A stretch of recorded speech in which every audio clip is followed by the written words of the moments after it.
Well, you may not be aware of this, but right now, as you sit in your seats, you are traveling at about 1,000 miles per hour.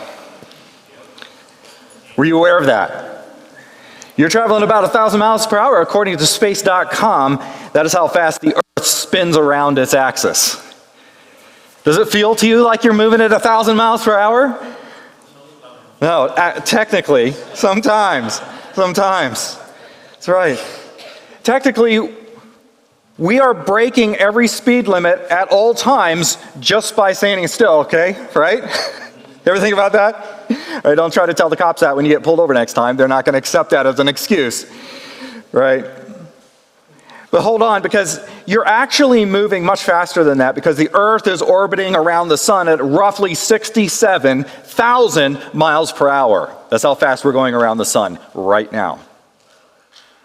That's a lot of miles per hour, right?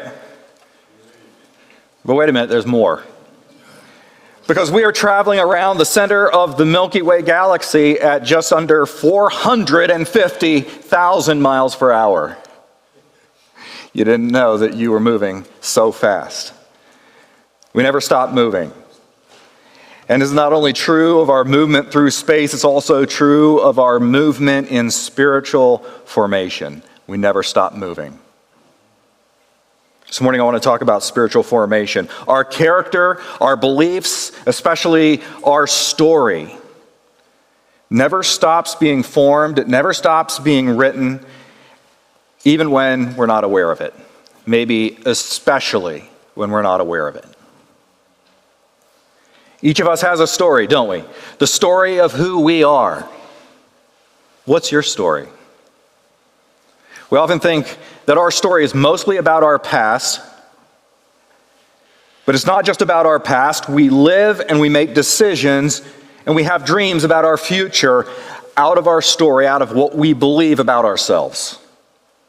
It is the deep place in ourselves out of which we live. Our story powerfully shapes our future, who we are becoming. So important is our story. The Bible is God's story, and through it, God wants to transform our story and our future, if we let Him. Look at what Dallas Willard says about spiritual formation. Spiritual formation, without regard to any specifically religious context, spiritual formation is the process by which the human spirit or will is given a definite form or character. Now, how many of you, when you were a kid, liked to play with Play-Doh, right? Maybe you still like to play with Play-Doh. I won't tell. It's okay. There's just something cathartic about just squishing that Play-Doh between your fingers, right? And it's something maybe that we've lost as we've grown to be adults. We don't play with those things anymore, but man, maybe we need to, right? Because when we're stressed and there's anxiety, that can do the heart a lot of good, just squishing that, I can't believe that my boss said that to me, right? It's good. It's a good time. Get yourself some Play-Doh. But we love to play with Play-Doh, to form it and to shape it into whatever creative image comes into our mind. Well, at the very core of our humanity is our spirit. And God did not create us as fractured beings, okay? God did not create us as separate body, soul, spirit. And we talk like that sometimes about ourselves as separate parts of us, our body, our soul, our spirit. And yet God created us as whole beings, right? Our truest self is our body, our soul, and our spirit all together. That's how God created us. This Play-Doh, it started out as different colors, but you know how Play-Doh goes, right? If you're parents, it takes about 2 minutes for all those separate colors to kind of mush into one. And that's who we are. God created us into whole beings. But at the core of who we are, what drives our identity, our story, is our spirit. And our spirit is being formed at all times, whether we know it or not, whether we want it to be or not. That is spiritual formation. And this is, Dallas Willard goes on, he says this: "It is a process that happens to everyone. Everyone has had a spiritual formation." Listen, terrorists as well as saints are the outcome of spiritual formation. Everyone has been formed one way or the other.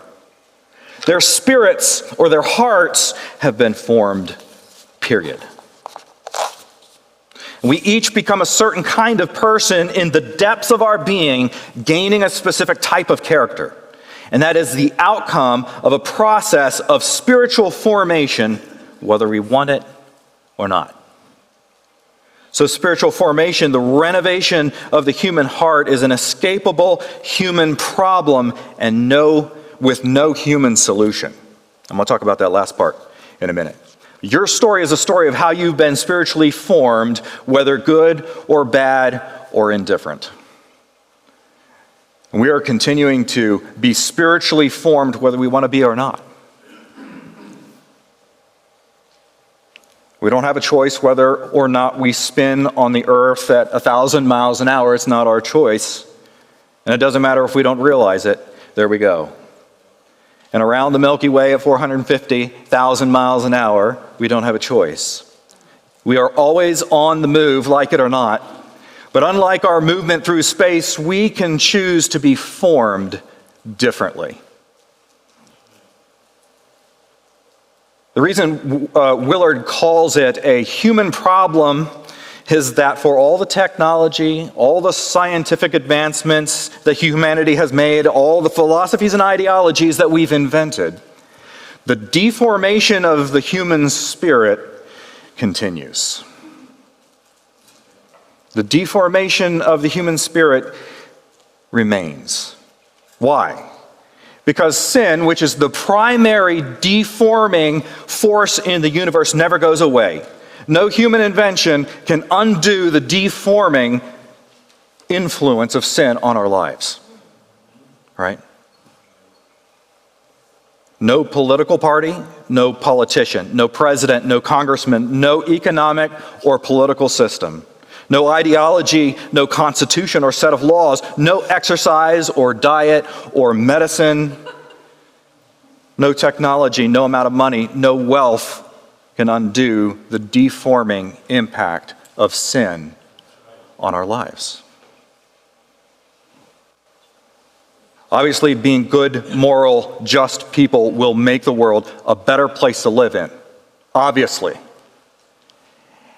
And yet, for all that goodness and morality, the deforming effect of sin remains. And there is only one person with the power to reform our spirit and give it new life. Only one who has the power to rewrite our story and free us from that deforming power of sin, and that is Jesus. He is the only one. Because the universe was created through him, it is restored by him. The one who created it is the one who can restore it, and only him. Right? This is what Dallas Willard goes on, and he says this. I'm getting a message from him right now.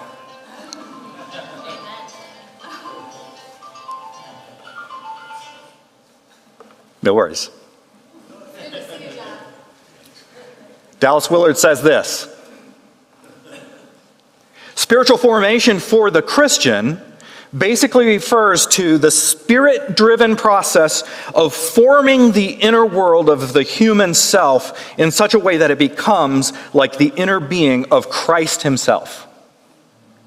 The degree to which spiritual formation in Christ is successful, the outer life of the individual becomes a natural expression or an outflow of the character and teachings of Jesus. You get those two parts, right? The inner and the outer formation of Christ. When we focus on one and minimize the other, our formation in Christ is incomplete. If we focus like a laser on the inner formation of Christ in our being, on reading the Bible, on going to church, on things that we call spiritual, on being holy, and yet we ignore the outward expression of Jesus' character in our lives, all the things that he said he came to earth to do, to care for the poor, to lift up the oppressed, to free those who are enslaved, to feed those who are hungry, to clothe those who have no clothes. If we ignore the outer expression of Jesus' character, then we remain deformed, right?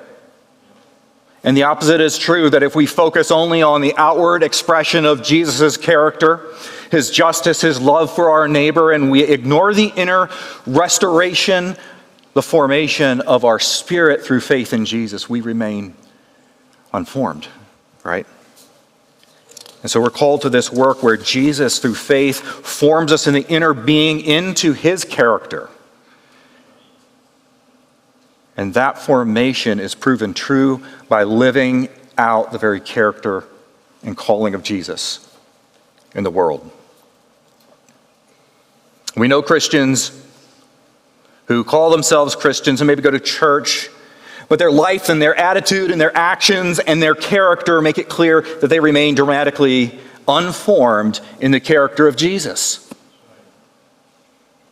And listen, on any given day, we see that person in the mirror, don't we? If we're honest, on any given day. Me too. I too am one who recognizes ways that I remain unformed, incomplete in my formation in the character of Christ, inwardly and outwardly.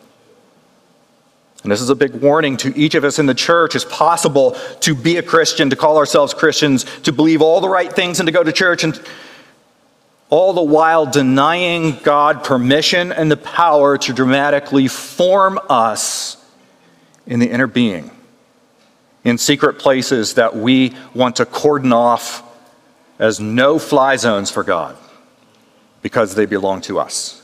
They are ours. So spiritual formation into the character of Christ doesn't just drop into our laps, right? And sometimes we can treat it that way. Well, I got saved. I said yes to Jesus, and the rest of life, I'm just sort of waiting for him to get me out of here, right? But what I do with the rest of my life is sort of up to me. Spiritual formation doesn't just sort of drop into our laps. It's not an automatic update like a computer, right? And this week, while I was working on the sermon, I got this notification that pops up on my computer, and it says, your computer is about to update the operating system later on tonight, right? We get those notifications. It just happens automatically. But I hate to break it to you, that's not how spiritual formation in Christ works. It's not just automatic. It just doesn't download on its own without our participation. We were saved by faith, not by works, right? Yep. But that was the starting line. How long did it take you to cross the starting line? Once you've crossed the starting line, then Paul says, run the race so as to win the prize. Isn't that what Paul says? It's not just automatic. It requires something of us. On the other hand, the spiritual deformation of sin is automatic. It's not fair. It's not fair that that's the case, but the deformation of sin in our lives is automatic. We don't have to do anything. We just have to sit there. When I was a teenager, I went with a youth group and we went tubing down the Susquehanna, right, on a warm summer day. It was a fun time. It was a fun time. We got in those inner tubes and we just sat in the water. The water was cool and the day was hot and the sun was shining. We just floated down the river. We didn't have to do anything. We didn't have to work. We didn't have to paddle. We just let that river take us where we were going, right? The spiritual deformation of sin is easy. You don't have to do a thing. You don't have to believe anything. You don't, have to work at anything. You just have to be true to yourself and follow your own heart. Sin is the river that humanity is floating on. Don't do a thing, and it will spiritually form you. It will become your story. It will become your story, right? And some of us know that's true. Some of us have that story to tell. Ways that we did nothing. We just went along with the flow. And it took us down a path that we did not want to go down.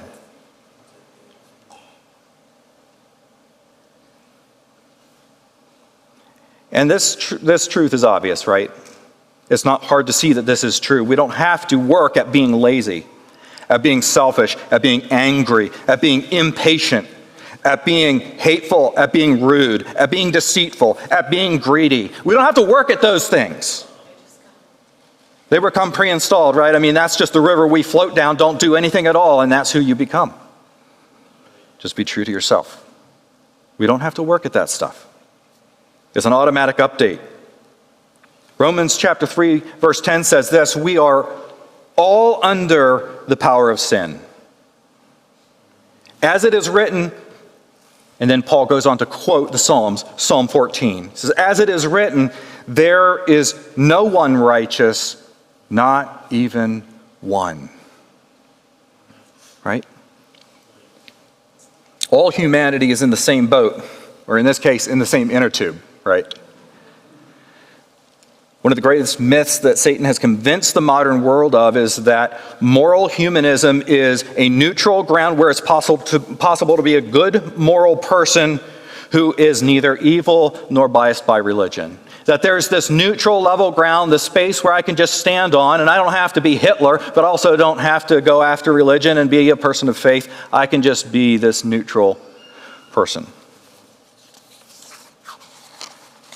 And yet, if we are not actively being formed in the character of Jesus through faith in him by the power of God's Spirit, then we will be spiritually formed by sin, whether we want to be or not. That sin which is common to all humanity, the Bible says. And that's humanity. Those are humanity's only two options: to be formed by sin or to be formed by Jesus into his character. Those are the only two options. Are you aware of what and who is forming your spirit, your story, your character, and your life? Some things we are aware of are forming us. Other things we are not aware of. They form us in the background without us realizing it, right? What is your story? And where is your story taking you? The New Testament book of Hebrews points to a man named Enoch as an example of the ultimate spiritual formation, right? The ultimate spiritual formation. Let me read that for you. Nan read that already. Genesis 5. This is not Hebrews, but this is where it comes from. In Genesis chapter 5, verse 22. After he became the father of Methuselah. Now, that wasn't in the baby names book when I had a kid. Methuselah, that wasn't one that I was choosing. After, he had his kid Methuselah, Enoch walked faithfully with God for 300 years and had other sons and daughters. Altogether, Enoch lived a total of 365 years, and Enoch walked faithfully with God. Then he was no more, because God took him away. Is that not the pinnacle of spiritual formation? Enoch walked faithfully with God, and God said, "Come to me if you want to not die." Right? Any Lego movie fans? Okay. Hebrews chapter 11 says this about Enoch. By faith, Enoch was taken from this life, so he did not experience death. He could not be found because God had taken him away. For before he was taken, he was commended as one who pleased God.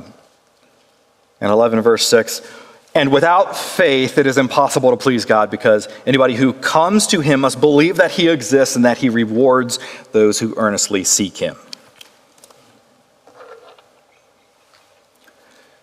So the first thing I believe God's speaking to us about our story this morning is this: it's not me, but he. It's not me, but he. Spiritual formation in your life begins when your priority shifts from pleasing yourself to pleasing God. And don't get me wrong, that's a huge shift. From pleasing ourself to pleasing God. Not me, but he.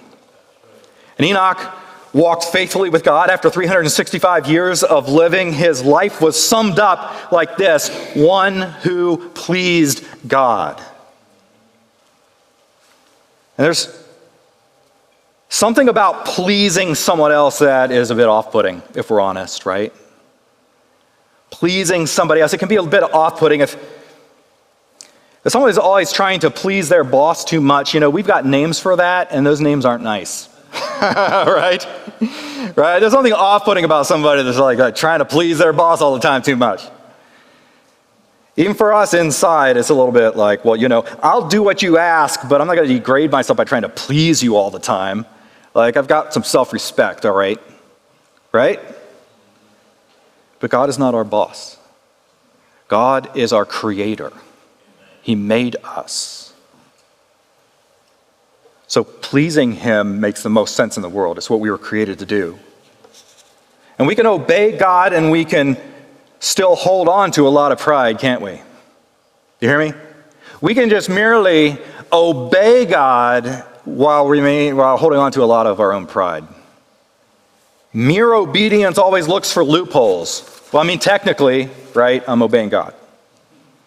We're still finding ways to please ourselves. Pleasing God is a different matter. It requires a humble heart. Is what I'm doing, is what I'm saying pleasing to God? It's not about technically trying to find the rule and I obeyed the rule technically. Is what I'm doing actually pleasing to God? And how can I please God in this situation right now? Now, how much do you care about pleasing God? Right? And we are at different places at different times in our life, but when times get tough and maybe we're experiencing pain or whatever it is, there are times when, if we're honest, we're like, I'm not interested in pleasing God right now. I've got something that I got to take care of over here. I've got some needs that I need to get met. And so the question is real for us, and it remains for us. How much do you care about pleasing God? Enoch didn't get the title one who pleases God by merely hoping for the best. I hope I'm pleasing God, but who really knows? Can you really know if you're pleasing God? I don't know. I'm hoping for the best. That's not how it went for Enoch. He got up every day and he made an intentional choice. Today, I'm going to walk faithfully with my God. Romans chapter 12, verse 1. A lot of you are familiar with this. Romans chapter 12, verse 1. Therefore, I urge you, brothers and sisters, in view of God's mercy, to offer your bodies as living sacrifices, holy and pleasing to God. Right? And there's a tough dynamic there, right? What is pleasing to God a lot of times requires a sacrifice. Spiritual formation into the character of Jesus is the shift from a life that is consumed with pleasing myself to a life that becomes a living sacrifice, which is pleasing to God. And so what does this mean for my story? What does this mean for your story this morning? What do you tell yourself about who you are? And this is the invitation. This is my story. The goal of my life is to die to myself and to live to Christ. Not me, but he. That's my story. Second thing is this: no faith, no formation. No faith, no formation. Hebrews 11, verse 6, without faith it's impossible to please God, because anybody who comes to him must believe that he exists and that he rewards those who earnestly seek him. The Old Testament prophet Jeremiah heard God's call, and listen to this. God called him and said, listen, Jeremiah, I want you to leave your house. I want you to go down to the street. I want you to go to the potter's house. The potter's house right across from Starbucks. Right, you know what I'm talking about, right? So Jeremiah gets up and he gets out of his house and he goes down the street and he sees the Starbucks sign and he goes to the potter's house and he goes in. And the potter's there. Jeremiah 18, verse 3. Jeremiah says this: so I went down to the potter's house and I saw him working at the wheel.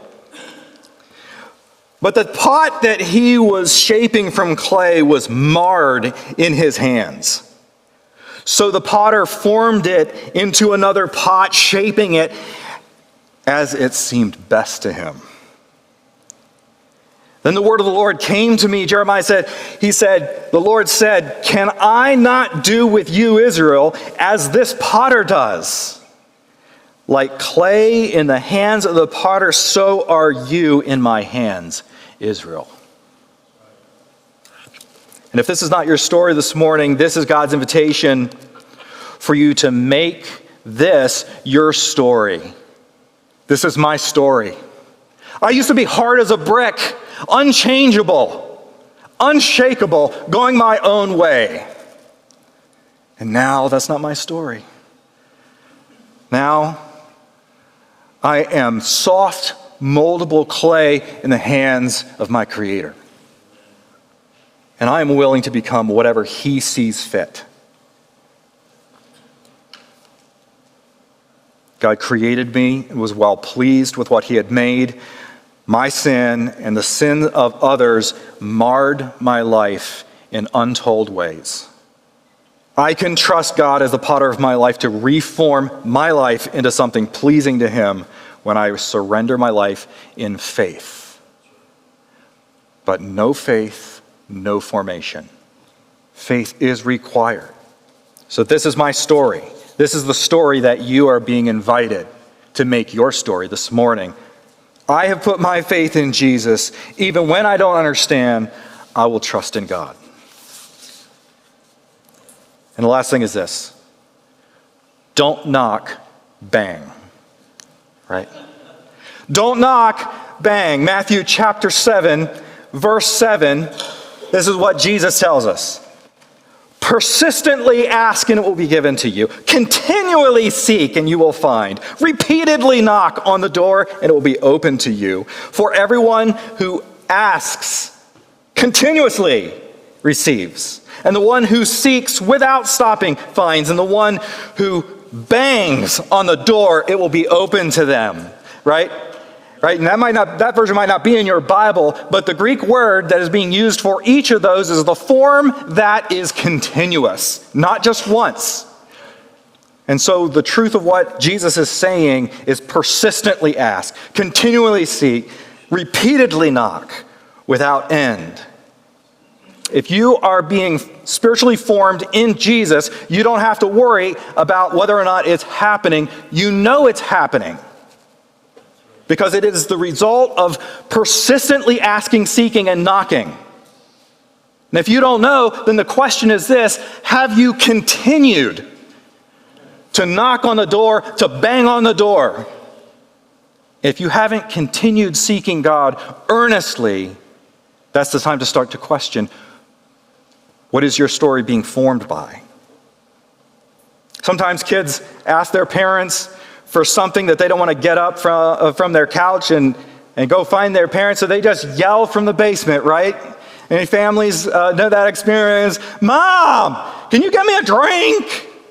Right? And after 15 minutes, the kid goes walking upstairs and finds Mom in the kitchen. And Mom, why didn't you get me a drink? Well, I'm sorry, I didn't hear you. I'm getting supper ready. I didn't hear you, right?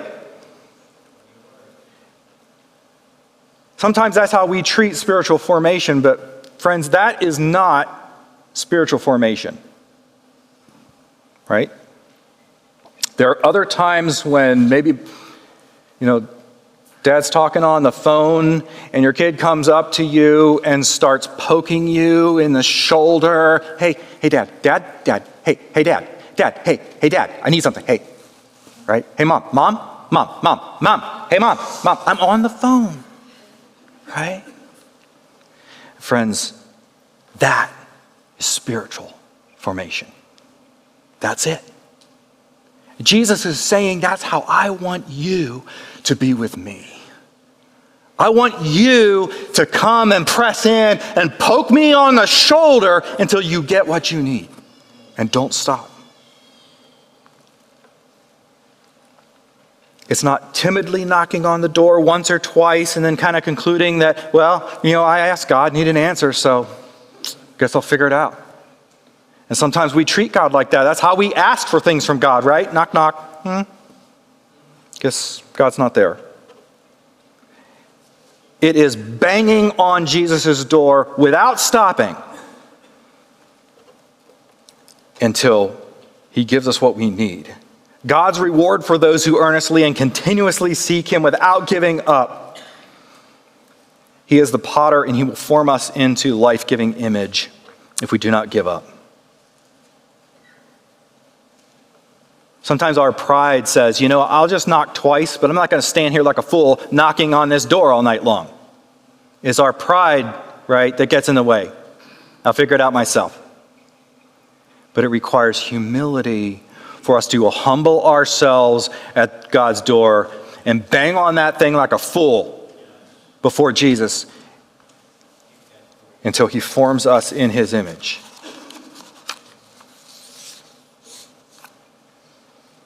When God created us, he made us in his image, didn't he?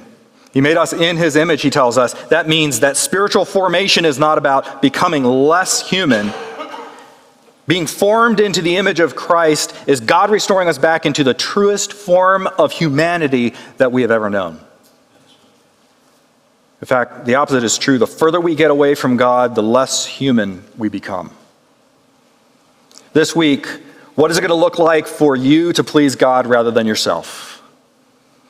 And that can be an uncomfortable question. I encourage you this week to ask yourself throughout the day, is what I'm doing pleasing God? And if not, how would I need to change what I'm doing in order to please God? This week, what does it look like for you to live by faith? For that to be your story? I have put my faith in Jesus. And so I will choose to trust in him no matter what my circumstances are.